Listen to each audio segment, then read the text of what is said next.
কালী ঠাকুর যিনি তৈরি করেছেন, তাঁরই তৈরি করা এই ঠাকুর। বর্তমানে এনাকে অনেকে ঘোমটা কালী বলে বলে।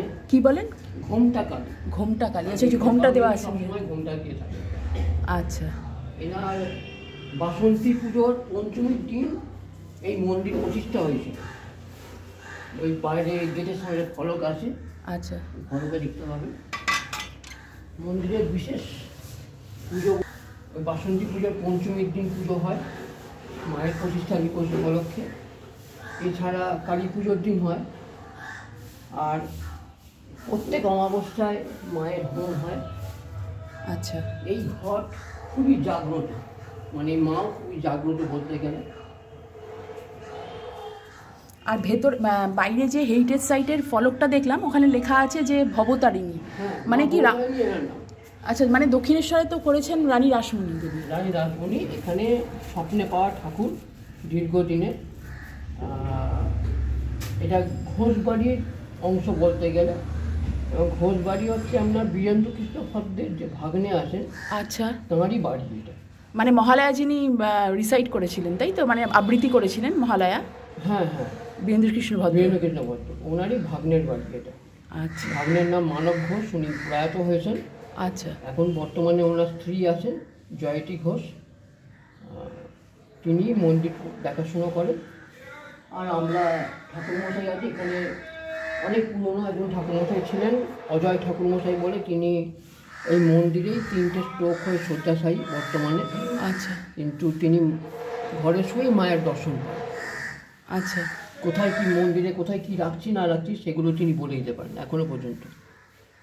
মা খুব জাগ্রত, মাকে যদি কেউ মনের কারণে ডেকে যায়, মা তাকে সাড়া দেয়। এই কয়েকদিন অমাবস্যার একজন এসেছিল, ওনার ছেলে, আমি 2022 অব্দি মন্দিরে পুজো করেছিলাম। তারপরে মাঝখানে মন্দিরে আমার অসুস্থতার জন্য আমি মন্দির ছেড়ে দিয়ে অন্য জায়গায় চলে যাই।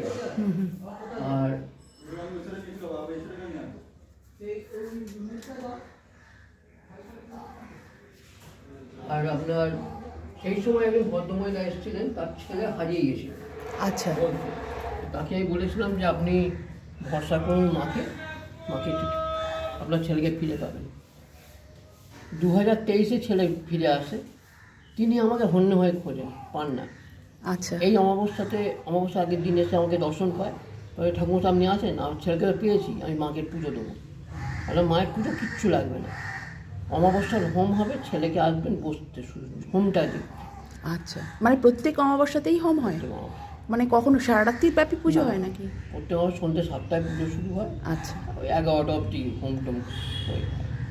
কালী পুজোর দিনকেও ওই সন্ধ্যে 6টা-7টা নাগাদ পুজো শুরু হয়।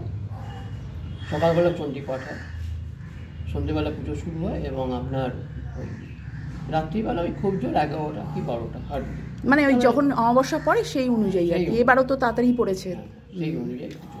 আজকে 3টের, এইবার বোধহয় 3টের আগেই পড়েছে। আমার বাড়িতেও কালী পুজো হয় আর কি, শ্যামা কালী পুজো। আর দুপাশে দুজন মহাদেব আছে। হ্যাঁ হ্যাঁ, এই মহাদেবেরও পুজো হয়। আচ্ছা। মহাদেবের ওই দিনকে ভোগ হয়, ওই পাশে মন্দির আছে। হ্যাঁ দেখলাম। আচ্ছা, কি নাম ওই মহাদেবের?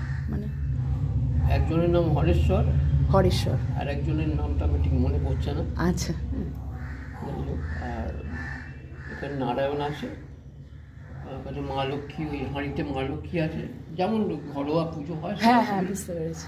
বিশেষ কোনো মানে মোর দেন 100 ইয়ার্স। হ্যাঁ, 100 ইয়ার।